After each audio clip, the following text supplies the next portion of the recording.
32s here. Again, knowing that this is the new distribution. As soon as we hop right back into there after, basically a false breakdown is what that was pre-market and right off the open, is that, you can expect we're going to go and test all the way at the other side of the range. There's no reason not to. And, that's just how markets work. We have a strong balanced distribution here. If we trade right into the 14s and, the market says, all right, we don't want to trade down here anymore, which is what they told you when we just open and drive. It's, if you don't even get that long trade, right when we get over these 32s, you get long. It's basically a no-brainer trade. And I guess, so the way that I think about this, if you think about, some of the times where I've been saying, all right, the market intraday saying, all right, in this session's balance, the market, we traded out of balance lower, we trapped some shorts, and now we traded right back into balance. We rebid right back into balance. We can expect we're going to trade, all the way to the other side of wherever we were balancing. That same concept, you use that same concept on, different time frames, I guess. Not even time frames, but, this is still an intraday move, but, I'm trading this intraday move. The thesis for this trade is based off of, basically daily and even weekly distributions that we've made here. But it's the same exact concept as if I was trading this intraday, and that's what you got to pay attention to. I know a bunch of you were asking, how do you, gauge, a longer time frame, whatever, whether it's a swing or just, a larger move, down at these 14s where we're long, or even the 20s, or even over the 30s, that's a 50-point move minimum, even if you got long the 30s. So, this is really how you do that, and it's the reason that I say, you're never going to, don't try and catch these larger moves until, just focus on catching, the next 10, 12, 15, 20-point rotation in the S&P. This is basically the reason.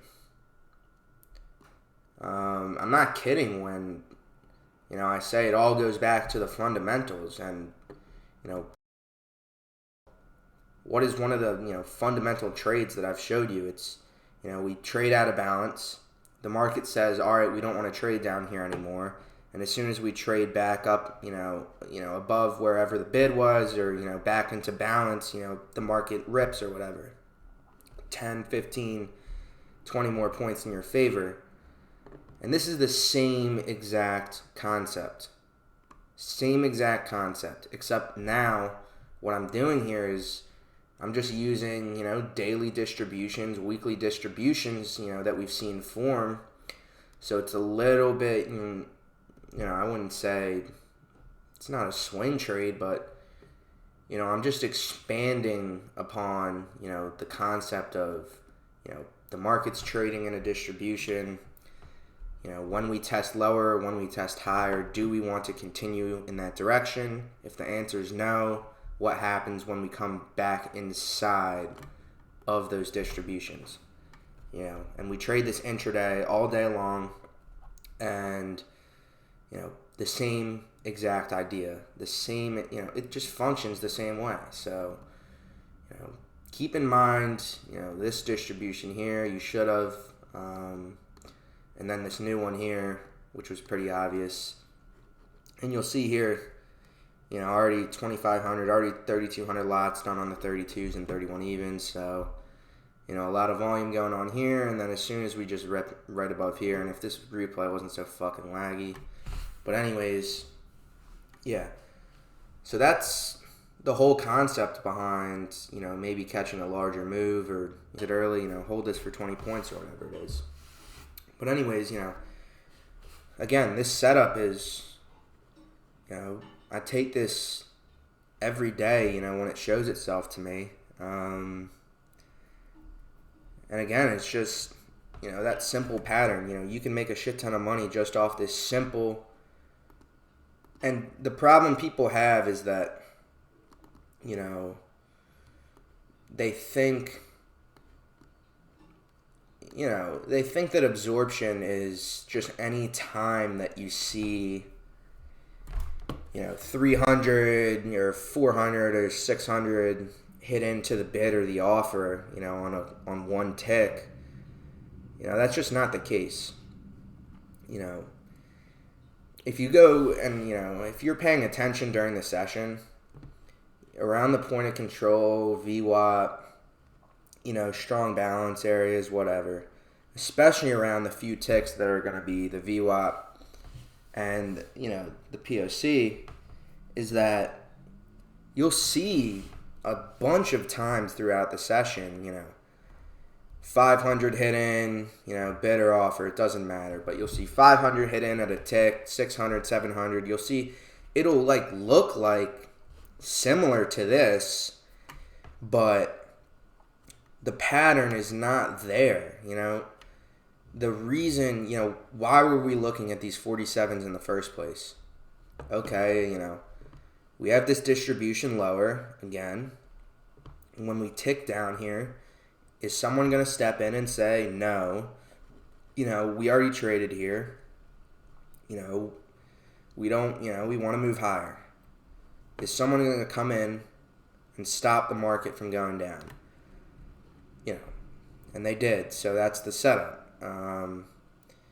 You can't just take the word absorption and, seeing, size hit into the bid or the offer at face value, There's more to it. Again, this specific type of setup where the market's, down ticking, where, whatever, 30 points, we're over 30 points from the high, but, does the market want to stop going down when we down tick? It's not like we're just seeing order flow at a random tick, and we're just getting in because, it's absorption. You're just going to get fucked that way. So, again, it's this specific setup. It's a pattern is what it is. People, and it's different every time, but it's the same. This pattern, we've seen it. I've at least, more than 5 examples now, and we'll have probably 20 examples, by the end of this month of this exact setup. So, again, go back, pay attention to these. I know a bunch of people actually did catch this during the session. I think we were talking about it. So, that's good. If you caught it, or even if you tried to